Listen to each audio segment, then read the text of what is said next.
तरफ गठबंधन के तहत चुनाव लड़ने की भी सोच है तो वहीं अकेले लड़ने पर भी पार्टी विचार कर रही है। ऐसे में ये मेरी जन्मभूमि भी है, मेरे पिता की कर्मभूमि भी रही है। अब ये गठबंधन के तहत पार्टी चुनाव लड़ती है या अकेले चुनाव लड़ती है, तमाम विषयों पर फिलहाल चर्चा चल रही है। Pacific One News, the news web leader, your exposure to the world.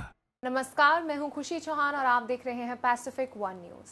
केंद्रीय मंत्री एवं लोक जनशक्ति पार्टी रामविलास के अध्यक्ष और केंद्रीय खाद्य प्रसंस्करण उद्योग मंत्री चिराग पासवान ने कहा कि उनकी पार्टी झारखंड विधानसभा चुनाव लड़ेगी और गठबंधन में या अकेले चुनाव लड़ने सहित सभी विकल्पों पर विचार विमर्श किया जा रहा है। चिराग ने यह बयान ऐसे समय में दिया है जब एक दिन पहले असम के मुख्यमंत्री हेमंत बिस्वा शर्मा ने घोषणा की थी कि भारतीय जनता पार्टी झारखंड में आगामी विधानसभा चुनाव राष्ट्रीय जनतांत्रिक गठबंधन के घटक दलों ऑल झारखंड स्टूडेंट्स यूनियन और जनता दल यूनाइटेड के साथ मिलकर लड़ेगी। केंद्रीय खाद्य प्रसंस्करण उद्योग मंत्री ने धनबाद जाते समय रांची के बिरसा मुंडा हवाई अड्डे पर संवाददाताओं से बातचीत में कहा, लोजपा की प्रदेश इकाई गठबंधन या अकेले चुनाव लड़ने सहित सभी विकल्पों पर विचार विमर्श कर रही है। लोजपा केंद्र में भाजपा नीत राजद सरकार का हिस्सा है। उन्होंने कहा कि झारखंड में पार्टी का मजबूत जानधार है। चिराग ने कहा, जब मेरा जन्म हुआ तब झारखंड एकीकृत बिहार का हिस्सा था। ये मेरे पिता की कर्म भूमि रही है। पार्टी ने राज्य में मजबूत जनाधार बनाया है। ऐसे में ये निर्णय लिया गया है कि पार्टी आगामी विधानसभा चुनाव लड़ेगी। केंद्रीय मंत्री चिराग पासवान ने धनबाद में संवाददाताओं से बातचीत में कहा कि पार्टी चुनाव की तैयारियों में जुट गई है और जल्द ही अपने उम्मीदवारों के नामों की घोषणा करेगी। जैसा मैंने कहा कि हमारी राज्य इकाई इस विषय में चर्चा कर रही है। लोक जनशक्ति पार्टी रामविलास, हम लोग तमाम तरीके के विकल्प लेकर हम लोग आगे बढ़ने का काम कर रहे हैं। जिन विकल्पों में जहां एक तरफ गठबंधन के तहत चुनाव लड़ने की भी सोच है तो वहीं अकेले लड़ने पर भी पार्टी विचार कर रही है।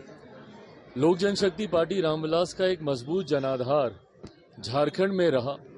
मेरा जब जन्म हुआ था तो उस वक्त बिहार झारखंड एक ही राज्य था। ऐसे में ये मेरी जन्मभूमि भी है, मेरे पिता की कर्मभूमि भी रही है। लोक जनशक्ति पार्टी रामविलास ने हाल फिलहाल के वर्षों में एक मजबूत जनाधार संगठन के रूप में भी यहाँ पर तैयार किया है। ऐसे में चुनाव पार्टी लड़ेगी, ये पार्टी ने जरूर फैसला किया है। अब ये गठबंधन के तहत पार्टी चुनाव लड़ती है या अकेले चुनाव लड़ती है, तमाम विषयों पर फिलहाल चर्चा चल रही है। मुझे लगता है जब तक नोटिफिकेशन आएगा तब तक इसको भी फाइनल कर लिया जाएगा। आज धनबाद में हम लोग का कार्यक्रम है। पिछली बार हम लोग आए थे, लातेहार का कार्यक्रम था, पलामू का था। आज धनबाद का हम लोग का कार्यक्रम है। आने वाले दिनों में कई और इसी तरीके के कार्यक्रम यहाँ पर किए जाएंगे। सर, वीरेंद्र प्रधान जी चुनाव लड़ना चाहते हैं धनबाद सदर से, पार्टी साथ में है उनकी?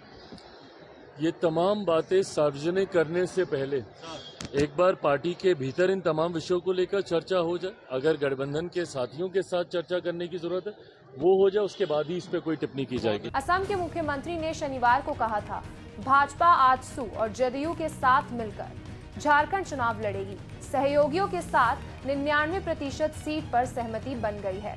बाकी की 1 या 2 सीट के लिए बातचीत जारी है। इन पर जल्द ही फैसला लिया जाएगा। हेमंत बिस्वा शर्मा ने कहा कि इस संबंध में औपचारिक घोषणा पितृपक्ष के बाद की जाएगी, जो 2 अक्टूबर को समाप्त हो रहा है। धनबाद के नेहरू स्पोर्ट्स कॉम्प्लेक्स ग्राउंड में एक रैली को संबोधित करते हुए चिराग ने कहा, मैंने पहली बार देखा है कि झारखंड में किसी मुख्यमंत्री को भ्रष्टाचार के आरोप में जेल जाना पड़ा है। उन्होंने दावा किया कि झारखंड के युवाओं और छात्रों को बेहतर अवसरों के लिए देश के अन्य हिस्सों में पलायन करना पड़ता है। चिराग ने कहा कि आगामी चुनाव जाति, पंथ या धर्म की लड़ाई नहीं है, बल्कि विकसित झारखंड की लड़ाई है। फिलहाल बस इतना ही। देखते रहिए Pacific one news. Pacific One News, the news web leader, your exposure to the world. जहां एक तरफ गठबंधन के तहत चुनाव लड़ने की भी सोच है तो वहीं अकेले लड़ने पर भी पार्टी विचार कर रही है। ऐसे में ये मेरी जन्मभूमि भी है, मेरे पिता की कर्मभूमि भी रही है। अब ये गठबंधन के तहत पार्टी चुनाव लड़ती है या अकेले चुनाव लड़ती है, तमाम विषयों पर फिलहाल चर्चा चल रही है।